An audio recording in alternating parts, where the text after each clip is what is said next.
You're listening to the Today's Eden podcast, episode 45. This is where the struggles are real, the callings are heavy, the kids are sticky. We come together because it takes a village, and this is your tribe.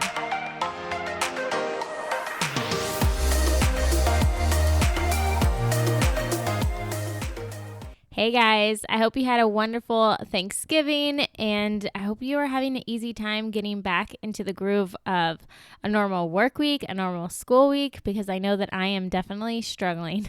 And our kids were already ready for summer. Like my son just assumed that school was over because we hadn't gone to school in a few days because of Thanksgiving break. Anyways, I'm super pumped to share with you guys this episode with Jocelyn from the scholarship system. We are talking today about college. Now, most of you may not even be close to having your kids go off to college yet, and some of you are super close. Here's the thing. I had no idea when I was going into college that I could have my education paid for with zero student loans and be getting cash checks each semester, be able to live abroad and do all those things for free. And I totally wish that I had. Jocelyn is going to tell us how she was able to pay for her entire college education plus her 6 months living abroad in Spain, and how we can help our kids do the same, and how we can be aware of anything that's scammy, what we should be doing now, what we should be doing their senior year, and if your child's extracurricular activities really play a part in getting scholarships. So here is the episode with Jocelyn from the scholarship system. Let's get to it.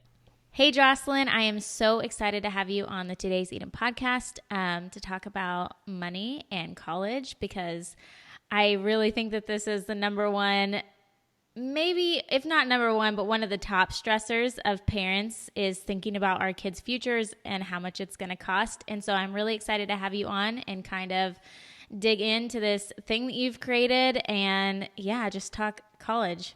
Yeah, thanks for having me. I'm excited to be here, and hopefully we can help some families ease that stress a little bit. Yeah, definitely. So before we get started, though, I want people to kind of get an idea of who you are, like what life looks like for you right now, and maybe the origin story of like how this began. Sure. Yeah, I'd love to share that. So life is actually kind of crazy right now, to be honest. We just up and moved to Curacao, which is an island in the Caribbean. But even though, we technically are now digital nomads, I guess, I'm still focused on working with families on finding ways to pay for college without student loan debt. So luckily, good internet connection means I can help people no matter where I am. And really how this all started was when I was in high school, my parents knew that there was no way they could afford college for us kids. It's near impossible to afford it for one child, never mind for multiple children. And so I knew that, this was going to be on me, and I was the oldest. So I was kind of the guinea pig of the family. And so I fortunately did see Dave Ramsey's Financial Peace University, and he made me absolutely terrified of student debt, and rightfully so. I mean, these days we know the numbers are just terrifying when it comes to the amount that people are borrowing. And what we're finding is it's affecting parents and grandparents as well, because they're, if they're co-signing, they're on the hook too. So. Yeah.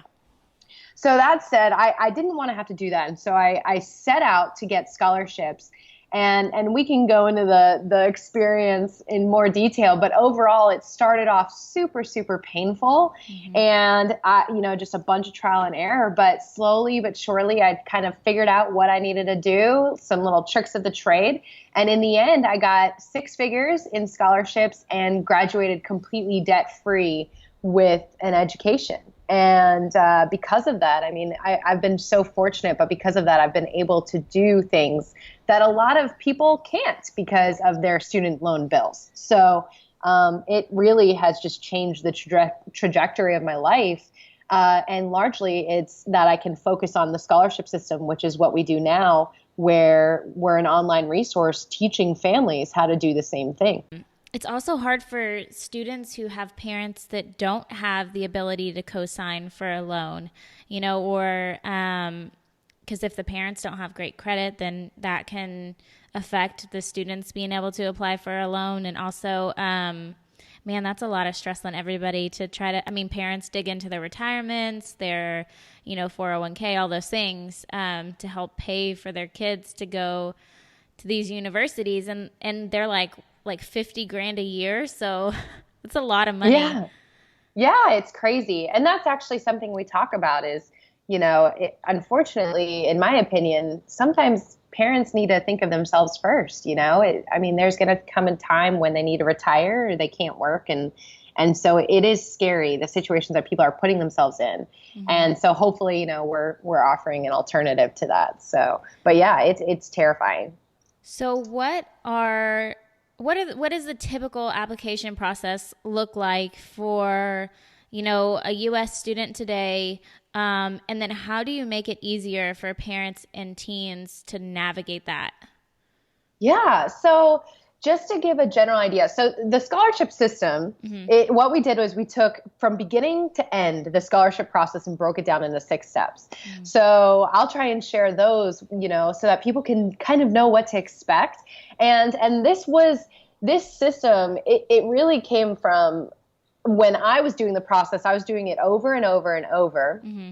And then I had people asking me, how are you doing this? Can you help us? Mm-hmm. And I started sounding like a broken record. And that's when I realized, okay, there are consistent steps. All families need is a roadmap. They just need to be told what steps to take, and they can do the same thing. And I was in a corporate world in a finance gig. I mean, this was, just me helping people.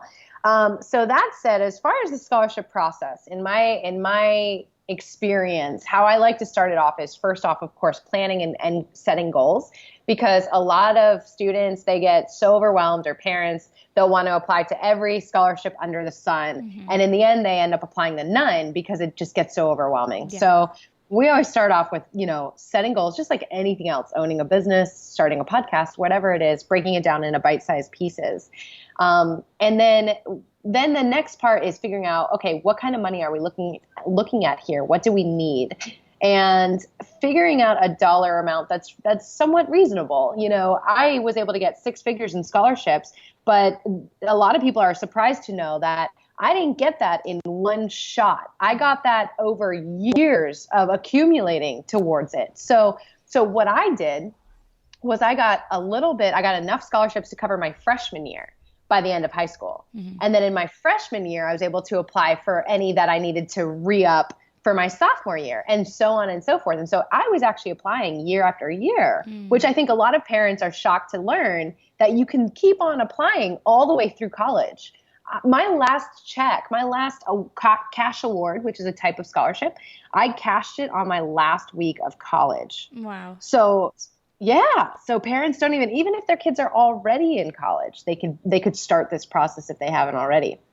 So that said, that, the second step is deciding, okay, what do we need, mm-hmm. and understanding what's available out there. And then it comes into, okay, let's start diving in and start finding scholarships.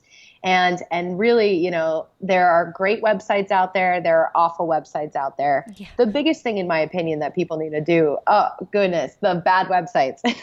Yeah. But the biggest thing is just it's really niching down, right? Mm-hmm. It's trying to be specific on what you could be eligible for and finding scholarships for that. And then it gets into the application process, and so when it comes to applying, they want to make sure that they're choosing legitimate scholarships, not getting sucked into sweepstake ones or scams. And then putting their all into those applications. I think a lot of families worry about finding the scholarships. Mm-hmm. And then what happens is, they rush through the actual application themselves, and then they're not giving it their all, and they don't see any return because they kind of underestimated what the application required. Mm. And so that's kind of step 5 out of the 6. And then the last one is, how can you do this year after year? So, without making yourself crazy, what kind of materials can be reused? What essays can be reused? Can we create a system out of this for ourselves so that it's a well-oiled machine, mm-hmm. and we don't have to start from scratch each year? Yeah. So that's kind of a sky level view of what the experience is like. Yeah. And it is so hard. I remember, like you said, there's things that you can get niche on, and like first generation college students and stuff, but when you haven't, if you are a first generation college student, it's hard to even know to look for those things because you have no idea. Like you have no Right. idea what you're looking for, where to start. And then just because Google is huge, like you can type in college scholarships and you're going to be there for hours and hours, like looking through things to trying to figure out if it's legit, if it's not legit. It's just like super overwhelming.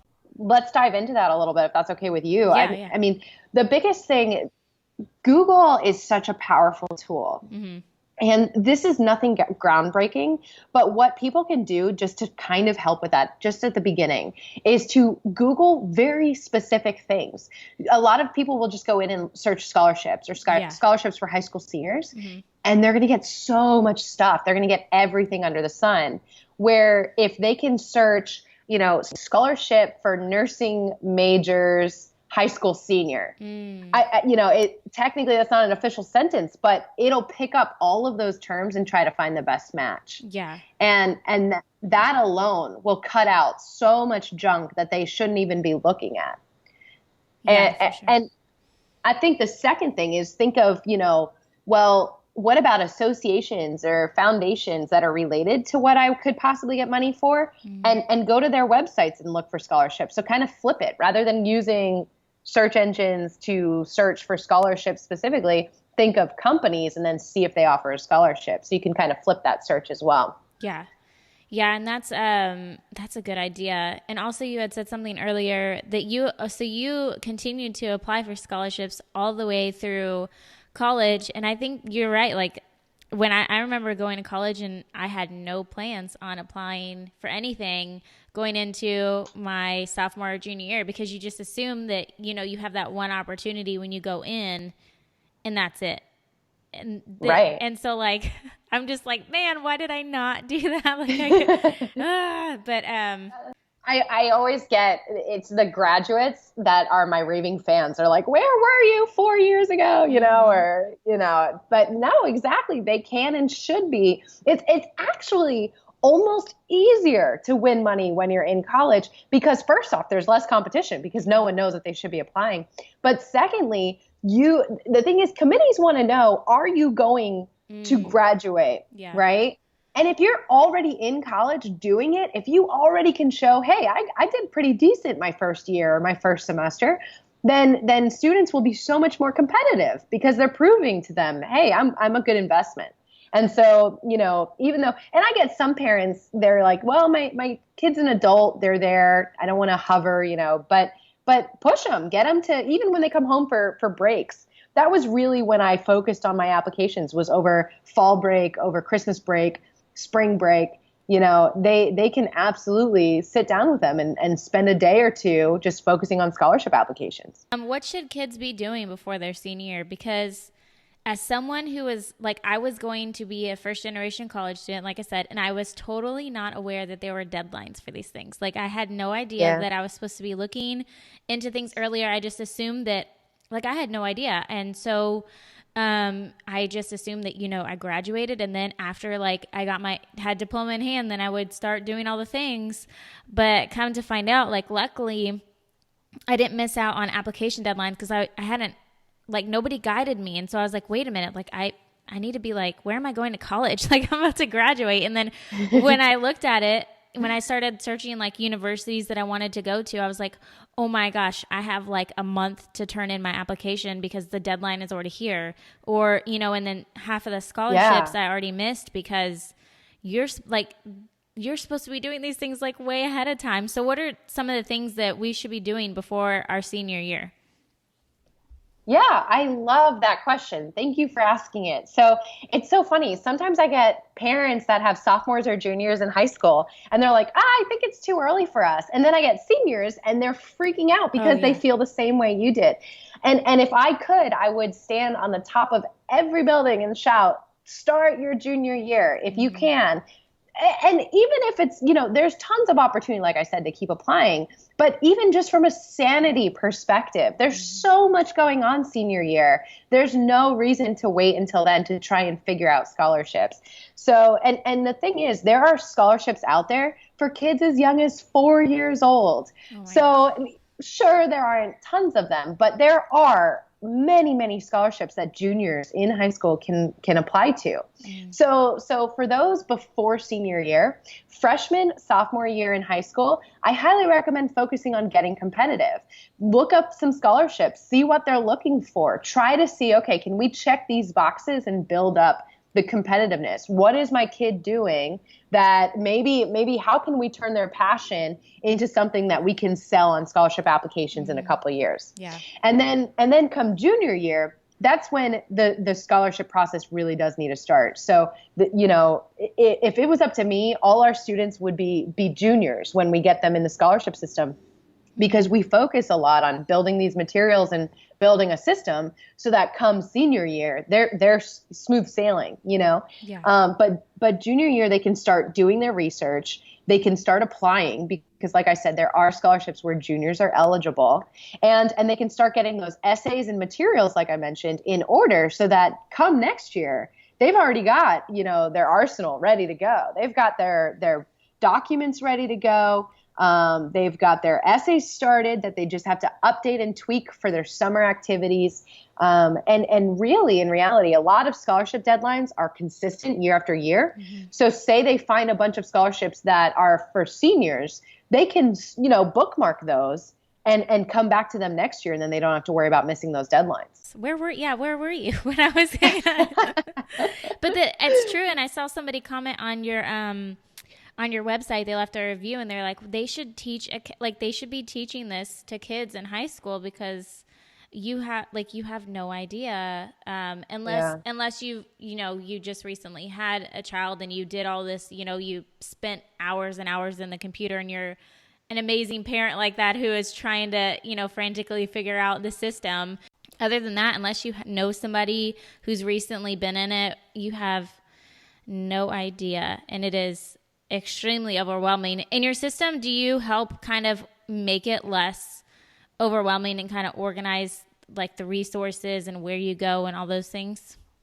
Yeah, absolutely. I would say, nothing we teach is groundbreaking. Nothing. It's all simple stuff to do, but the thing is knowing what to do in what order, when, and not getting overwhelmed. And that's exactly, it's having that roadmap that you just follow and you can do the same thing. And that's exactly what we do. So in my opinion, our core benefit is the fact that parents don't have to spend the dozens and dozens. I mean, it took me years to really fine tune it. My junior year in high school, I tried doing the scholarship system process and I completely failed. I submitted so many applications and I didn't win a penny. And then at the end of junior year, I finally found a scholarship that apparently was legitimate because I finally won $500. And if I didn't get that win, I would have quit. I would have been, done. And so I spent a whole year wasting my time. And then come my senior year, I was able to fine tune it. So I was able to look at, okay, what is the scholarship? Why did I actually, what was the difference between this and the other ones I was applying to? And I was able to fine tune that process. And so there's no reason that parents need to do that. So again, I think, in my opinion, the helping with that overwhelm is that's our bread and butter. That is why we are here. But that said, yeah, absolutely. That we have checklists, cheat sheets. We have like right when they begin, they get 3 times work schedules. They can choose how long they want to spend going through the course. And based on, do they want to accelerate it? Do they want to get it done in 3 weeks because it's crunch time? Do they want to take 6 weeks, which that's the perfect one, 1 step per week? Or maybe they're a junior and they don't want to overwhelm them. We give them an 8-week schedule. Let's spread it out a little bit. So, and then literally once they choose that, they just check the boxes as they go through. And by the end of it, I think that's another thing. It's not a matter of, going through this whole course and then at the end you start the process. You're actually doing it as you go. So by the end, ideally, you should already have found scholarships. You should already have the reminders set. You should already have essays written. You should already possibly have even submitted some. So that's, yeah, absolutely. Helping with the overwhelm is That's my favorite thing. I'm actually a systems and process nerd. I So was going to say, like, if you're not a type A person, this would totally help you keep it all in check because otherwise, you're like, you just don't think about it. You don't function that way. And so that helps that you kind of put things in, like you said, a roadmap order. And it obviously worked for you because, I think of like you guys are getting to live in the Caribbean, which I noticed when I saw your address. I was like, what? When you said that you were living out of the country, I was like, whoa. But like those are things that a lot of people don't get to do because, they went to they went for dentistry and now they have like over 100K in student loans or, doctorate programs, and they have over like 200K in student loans. And so it's like they have to play catch up and then they're working, but they're not putting any money towards anything else but like the past, because that's really what it is. It's like your student loans are in the past and you're paying for something that you already went through and you can't move forward. And that's like, and then you, on the other hand, enjoying the nice Caribbean. And so like just seeing those two realities, it's like, well, like, if that option's there, like we should take it to be able to, get as much help financially as we can for school. yeah, yeah. Have you ever heard of the book, The Millionaire Next Door? No, I haven't. Oh, it's such an awesome book. And it talks about just how a lot of millionaires between, I think, 1 to 10 million, they are a lot of times they're living in normal neighborhoods with normal vehicles, but their net worth is over $1 million. And what's crazy is you'd think that, okay, they've got to be the lawyers and the doctors or something like that. But a lot of times they are actually the people that, did trade schools even, or they got their, 4 years of college paid for and they got right into the workforce. So these people that are, taking 8 years of schooling and then they lose the next decade or more to paying the loans, they are not becoming that millionaire status or even close to it, even though they're in one of the higher paying jobs. They never actually catch up to make up for the time lost because of those student loans. Isn't that crazy? Yeah, it is. It's so sad. Like, yeah, because everybody you talk to, they're like, oh, well, we'll do that after we pay off our loans. And that, to me, I'm like, oh, that would be so awful to like have to sign a check for money that you're like, for something that you're no longer doing anymore. Yeah. And that's something that I also, like my husband, he mentors children that are in,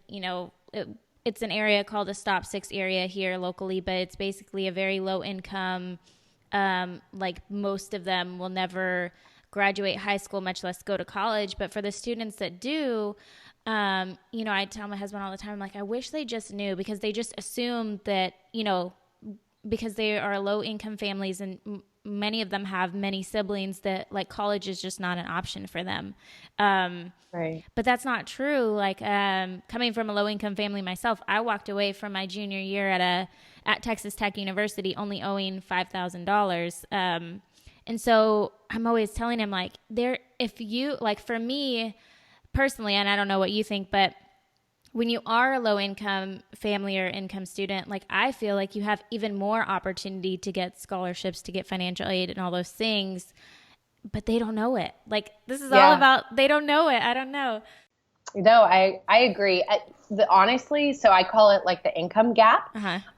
It's really, in my opinion, this like curve. So the people that are low income, I agree. There are resources. If you're first generation, you have resources, you have access to tools. So absolutely, if it's low income, like truly low income families, there's a lot out there to help them pursue college, which is fantastic. I love that. And then if you're high income, of course, you've been saving up, or you've had a 529 plan, or grandma and grandpa can help chip in. The people that are struggling the most are those middle level people, 50K to maybe even 150, 200,000. Those people that there's no way they could strike a check for college, but they don't qualify for that financial need. Those are the ones that, and in my opinion, that's the vast majority of families these days. I mean, we keep hearing how much of the top 1%, right? They hold most of the money. So most people are in that middle income gap. And so where can they get money? in my opinion, it's scholarships. Yeah.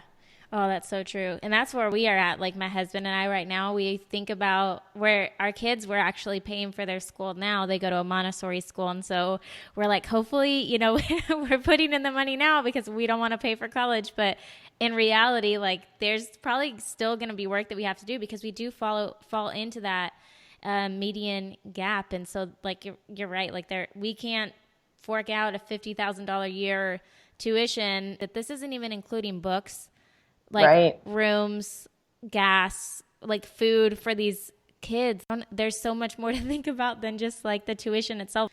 Yeah. And so my tuition my freshman year was only half of my expense.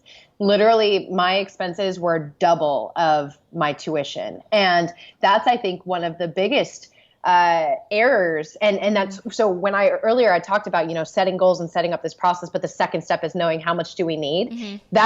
That is a lot of parents just look at, okay, well, what's tuition? But it is so much greater than that. And so one of the things that we have, it's what I call our college cost calculator, but we actually have our students write down, all right, university A, B, and C that we're considering. And I give them a super detailed spreadsheet and they just go in and plug numbers and it shows them, okay, this is the true cost of what you're looking at per year. Yeah. And then they have a line where they can put in, okay, what can we pay for in cash or what did we get in scholarships? And then it shows them, okay, this is what loan payments you're looking at. This is what you're looking at for a monthly loan payment. But that said, I've had so many parents say, I didn't even think of this. I didn't even think of that. Parking, gas, health insurance, these kind of things, they add up. So I think, families truly understanding the true cost of college, and there's budgets out there, I'm not saying they need ours, but just to truly find a true estimate of everything that they're going to have to pay each year, because it is so much more than tuition, like you said. Yeah. And parents, if you're listening, that is a real thing. They do charge you to park at the school. Oh, I had no, expensive. I know. And I had no idea. And the closer that you get to the actual university, the more expensive the parking is. So yeah, ours was the parking passes were hundreds of dollars a semester. Hundreds of dollars a semester. It was like another rent payment. It was crazy. Yeah.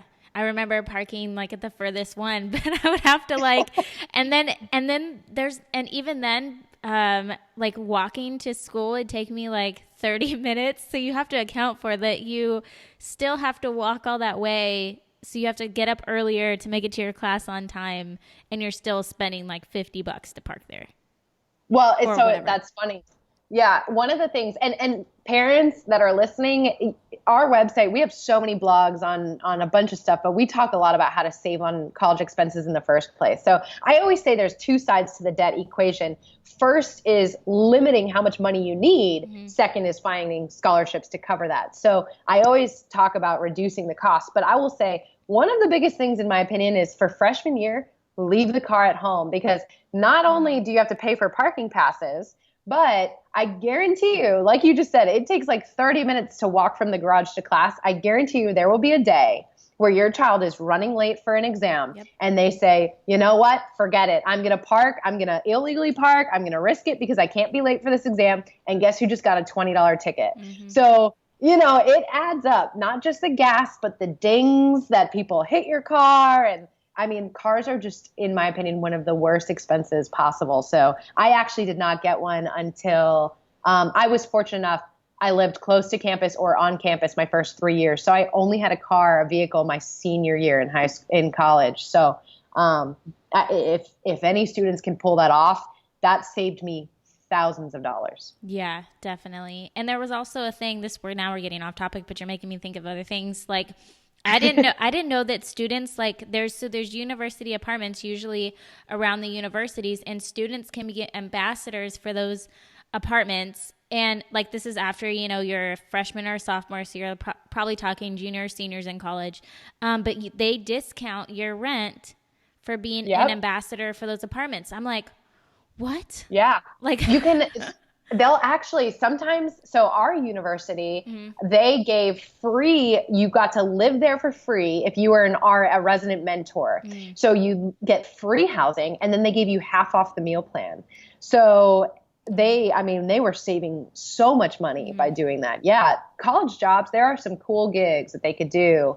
So that's the thing. There's scholarships that help, and you can get scholarships that pay for tuition, books, you name it. Mm-hmm. I actually got to the point where I would get an overage check every semester written to me from the university Mm-hmm. because they would pay my bill and then I'd get whatever was in excess to help cover living expenses. Right. And so you can do that. So, but furthermore, there are other ways to get money as well, like what we're talking about. We're doing a job for the university if they're offering some sort of incentive. Mm-hmm. So yeah, absolutely. It's trying to do all of these things to just try to limit the cost, the overall cost of college as much as possible. Yeah. And I used to get an overage check too, but then I didn't have anything covering my books. And for a small book, they're like $100. And so my check would go to those books. So I'd see it and then watch it go like back to the school and buying books that I would probably open twice. Yep. Nope. They know what they're doing. Yeah. Yeah. Unfortunately. So for parents of younger children, maybe, middle school or I don't know, maybe I don't even know if you can start thinking about these things when they're even in elementary. What are some things that we can be thinking about, or is there anything that we can be doing or thinking about at this point?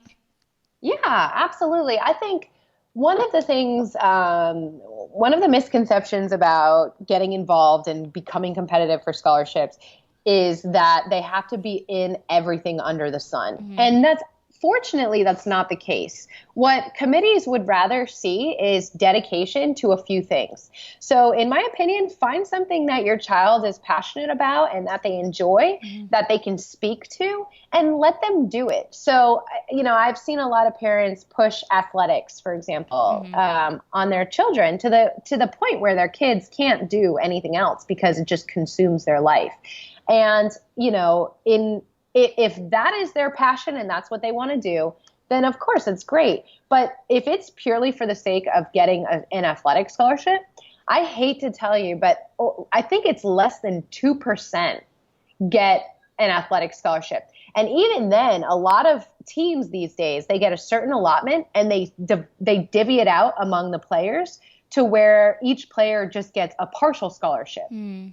So what we're finding is, the athletic path is not very lucrative whatsoever. Yeah. Especially if the demands of that sport have consequences on their grades Mm-hmm. or prevent them from doing other activities. So that's kind of something to just keep in mind, I guess.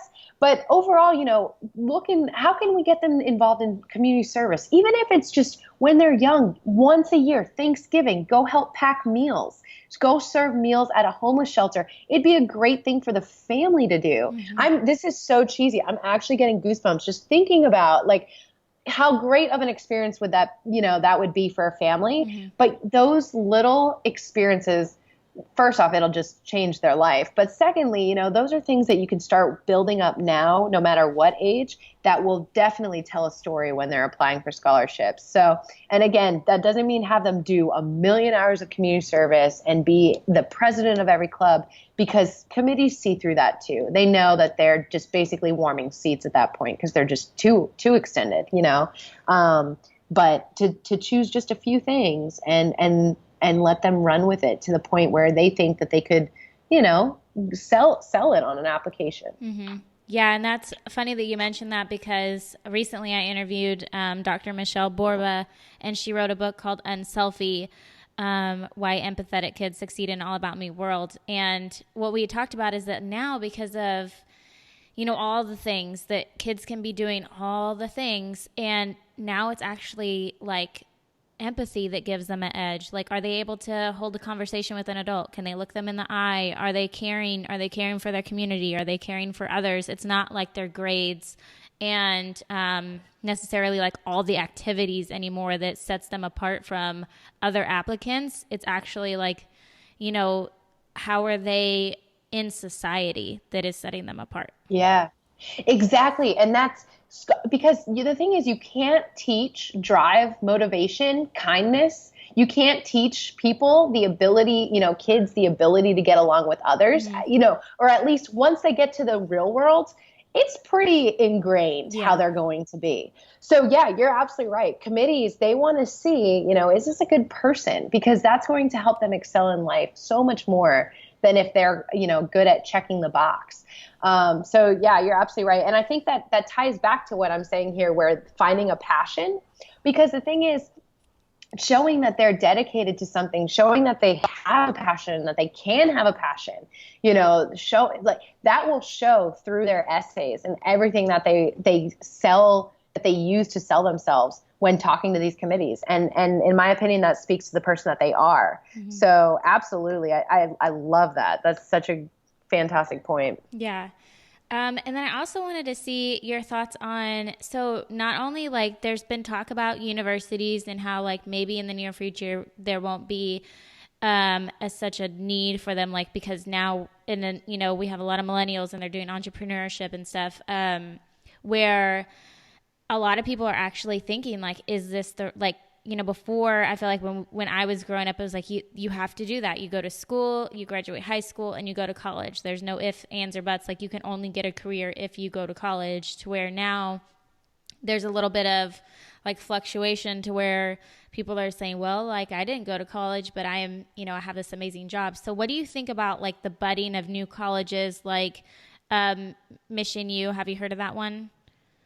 I have not. No. So it's like a real time virtual classroom where there is no tuition charged until the student succeeds. And Adam Braum, the founder of Pencils of Promise, actually founded this. And so I was just curious your thoughts on like the future and how these new kind of like colleges will be coming around.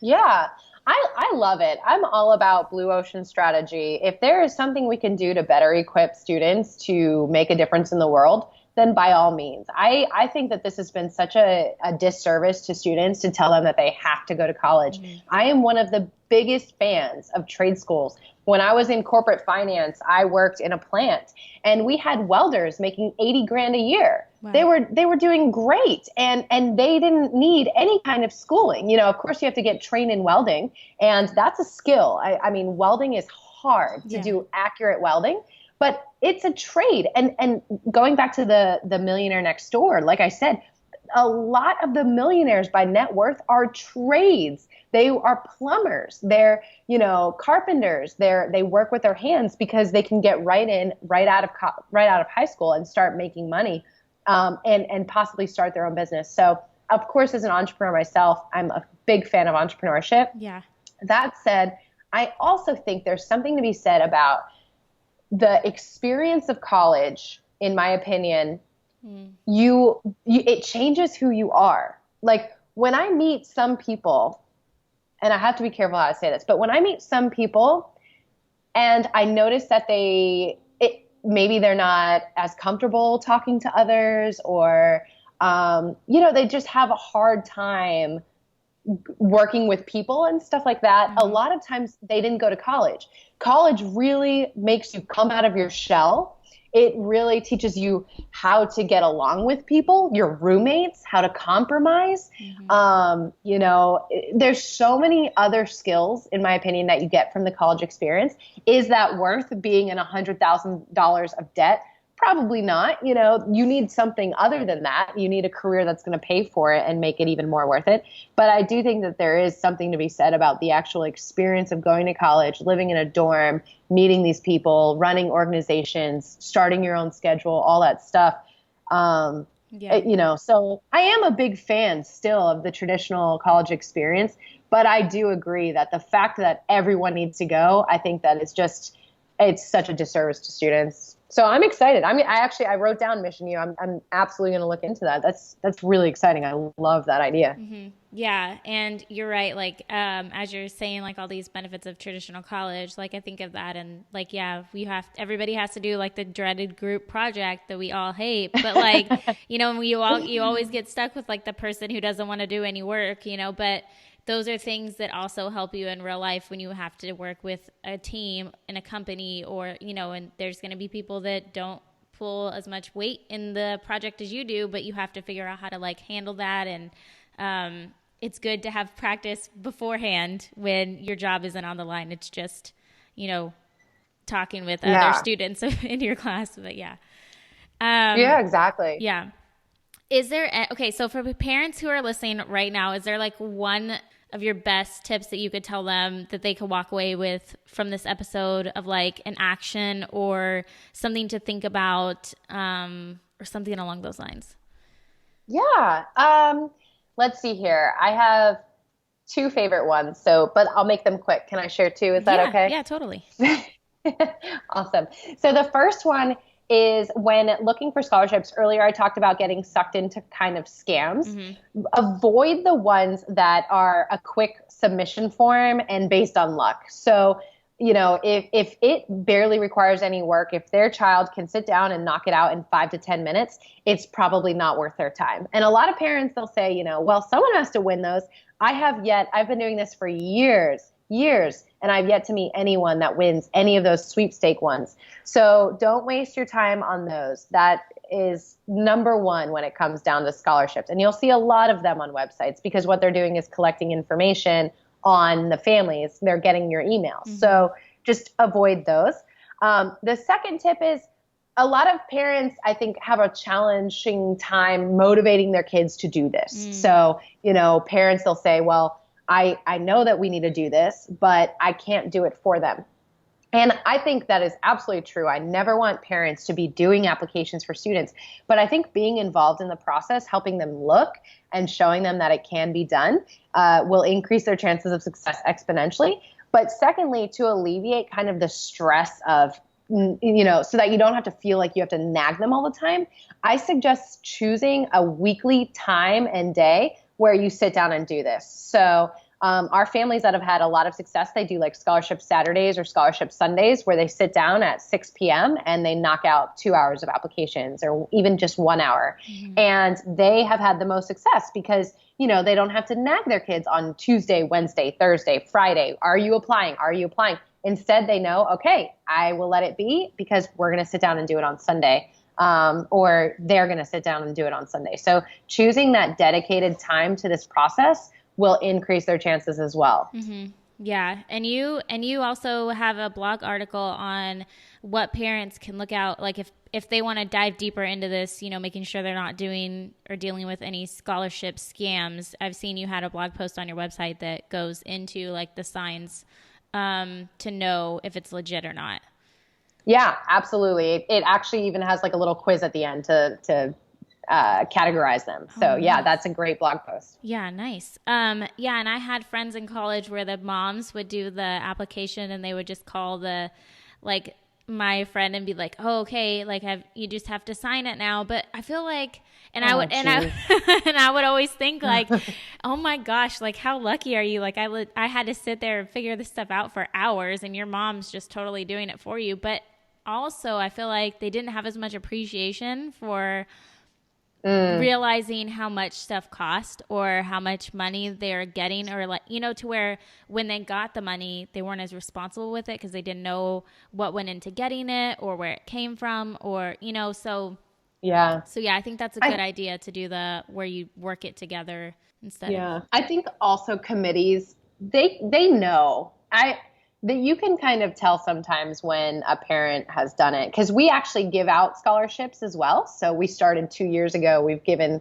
2 years now. We've given out probably about 10 scholarships or so. Wow. And we just now opened them up to non-members, but we always give one to members. Mm-hmm. And I have seen a couple applications where I'm like, I don't think a student wrote this. So I'd be careful with that. Yeah. I would definitely be careful with that. Yeah, that's true. And congrats for that's a huge, awesome thing to be able to you yourself, being able to now give back to students. And that's awesome.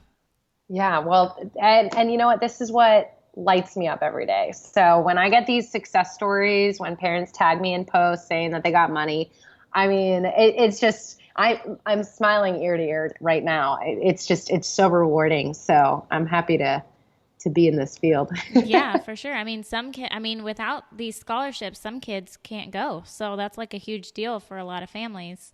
Um, Yeah. and okay, so I want to just close out and asking you a few last questions, if you don't mind. No, let's do it. All right. So if you could choose one of the most influential books that you've read, what would it be? Um, I would probably choose the Book of Joy. It's by Dalai Lama and Archbishop Tutu, and it just talks about how to experience joy overall in life. These days, mental health we know is just in massive declines, and it's so crazy. This book, I swear, I've highlighted half of it, but I've recommended it to a lot of people, and they love it as well. But it just talks about how everyone in the world has like the same goal. We're just trying to do our best and be happy and take care of our loved ones. And if we can, keep that in mind when working with other people, that, they're actually a lot more like us than we think, then it actually enable us to be happier. Mm-hmm. And it's an awesome book. So the Book of Joy, for sure. Yeah. Oh, that sounds like a good one. I'm writing it down. So if you could empower women in one way, what would it be? I would love to eventually become a mentor investor for women. Mm-hmm. Being an entrepreneur, I unfortunately have seen some societal disadvantages that there's nothing we could do about it. Unfortunately, in my opinion, at least not yet. Guys, they can go and make deals on the green. They can go and, smoke a cigar and whatever. Girls, we have to be careful. Are we sending the wrong signs? Does it look bad? Is his wife going to be angry or whatever? Even though you just try to network just like the other dudes, Right. And so in my opinion, I think women who especially are looking for investment, they are at a little bit of a disadvantage because of these societal expectations or whatever you want to call them. So that said, I think that to get more female investors out there mm-hmm. would be huge to help other women. It sucks that it has to be, okay, maybe we just need more women out there to be willing to invest, that they don't even have to deal with those issues. Mm-hmm. I'd love to just say, let's just not make those issues. But that said, I hope that one day I can help empower women by kind of breaking that barrier that they have to face, because I've seen it. Yeah, for sure. And I think that it's hard for women too, because finance and investing and banking, like that's just male dominant, like those are male dominant areas that it's very, even if we wanted to get involved, it's very intimidating. And so you're like, meh, so we just avoid it. But like, that's something that, like for me personally, I would want to learn more. Like, okay, what does that look like for me? Like, do I have to, like, because you do think of it as like, two guys meeting and they're drinking scotch or they're smoking cigars or they're joking over like football, sports and stuff. When it's like, well, that's not my thing. So how do you approach those things as a woman? And so, that's, I would definitely love to see something along those lines happen and get the conversation started about educating women in investing and, a community of women that can kind of help each other out in that way. That would be awesome. Yeah. Hopefully I'll be there one day. If you could tell your younger self one thing, assuming that she would listen, what would it be? So this one, I guess, is a little vulnerable, but okay. I would tell myself to learn to build deep relationships. Mm-hmm. When I was young, I thought that I could just conquer the world on my own, mm-hmm. do my own thing. I had a few, friends, but I wasn't a people pleaser. It was almost like I prided myself on that I was just like, fine, if they don't like me, then so be it, Yeah. Which I think is the attitude of a lot of kids. But I was naive, but I just now, fortunately, I quickly realized that that's just not how the world works. You need relationships, and that's not how we want the world to work. It's so much more fun when it's enjoyed with other people. I just wish that I realized that early on, that, those relationships, they matter. They make a difference when you need something, when you want to help people. Mm-hmm. It's so critical. And, and I think that goes back to, what can we do for our kids right now to help them with scholarships and, your previous interview talking about empathy, those relationships are just so critical. And so I would love to tell my little self, wake up, woman, you can't do it on your own. So learn to build those relationships now. Yeah, no, I can totally relate. I think that when you do have like an independent mind, that you kind of think that like it's, you against the world almost, and it's hard. And then when you get older, now that I find that I'm, like almost 30 now, I'm like, it's hard.